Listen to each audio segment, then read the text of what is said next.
ભરતભાઈ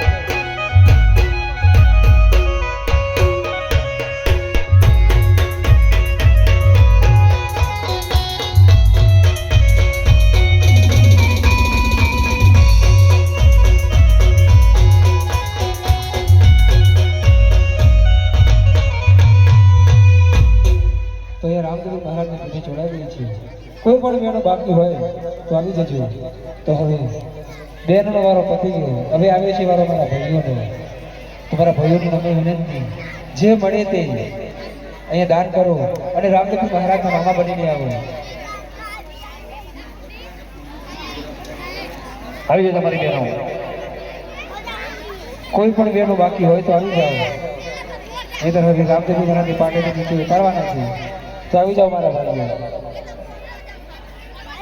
એવું હશે તો અમારા મંડળના સભ્યો 2 બાર મોકલી દો મામા બનાવી હાલ ભાઈ મંડળના મિત્રો બહાર આવી જાઓ 4-5 જણા વીરો મારો પાટે ચડી બેઠો હમારા રો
અમારા મંડળના 2-3 મિત્રો બહાર છે એટલે રામદેવજીના મામા મય બનવાનું છે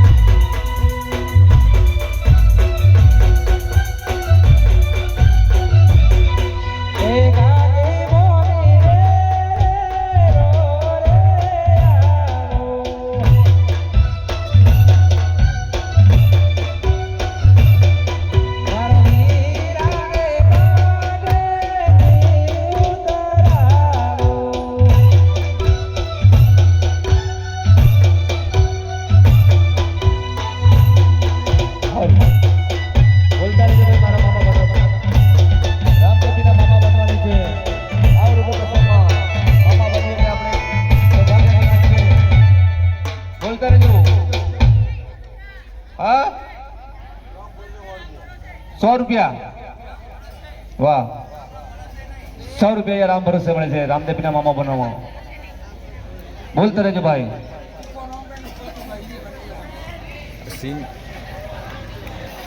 તમે જે પણ કહ્યું તે અમે માન્ય રાખ્યું દેવ કંકો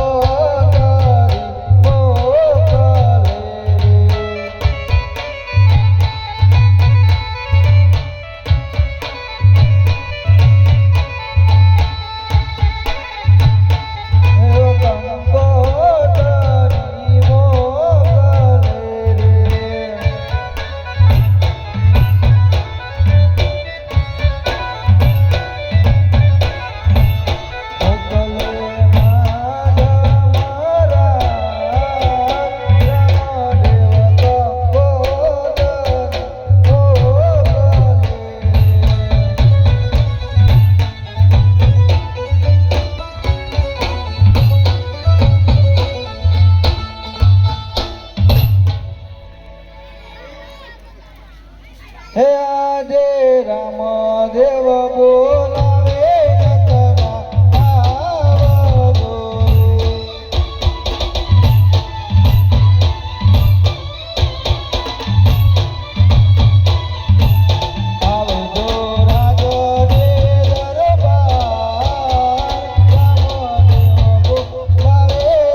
અત્યારે અહીંયા કેમ બોલાવ્યો? અરે રત્ના, બેન સગુણાની કંકુતરી લઈને જવાનું છે તારે. અરે રામદેવજી, બેન સગુણાનું સાસરું 360 ગાઉ દૂર છે, તો હું ત્યાં કેમ કરીને પહોંચીશ? અરે રત્ના, તારી પાસે કેટલી સાંડો છે? અરે રામદેવજી, મારી પાસે 360 સાંડો છે. અરે રત્ના, એમાં કઈ કઈ સાંડ સારી છે? એમાં એક મનવેગી અને એક પવનવેગી સાંડ છે. અરે રત્ના, તું પવનવેગી સાંડ લઈને જા. ભલે રામદેવજી. અરે રત્ના, આ લે કંકુતરી અને બેન સગુણાને હાથો હાથ આવજે. અને રત્ના, જ્યારે તને ભીડ પડે ત્યારે મને યાદ કરજે. ભલે રામદેવજી. તો હું બેન સગુણાને તેડવા માટે જાઉં છું, પણ જ્યાં પણ મને ભીડ પડે અને હું તમને યાદ કરું તો મારી વારે આવજો. અરે હા રત્ના. જય રામદેવી. જય રામ.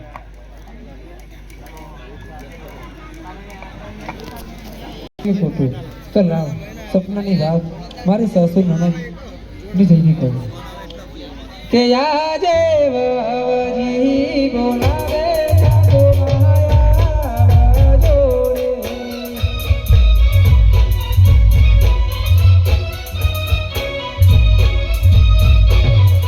હે આવજો રાજને દરબાર, વવજી બોલાવે સાસુ માયા જોડે.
અને મને આવું સપનું આવ્યું છે. સપનામાં મારો ભાઈ રામદેવ પરણે છે અને જે રત્નો કંકોત્રી દેવા આવતો હોય એવું મને સપનું આવ્યું સાસુમાં. અરે ભાભી, આવા તો સપના કઈ સાચા હોતા છે? સપના સપના કહી રહ્યા છો? એ આજે સપના પડે છે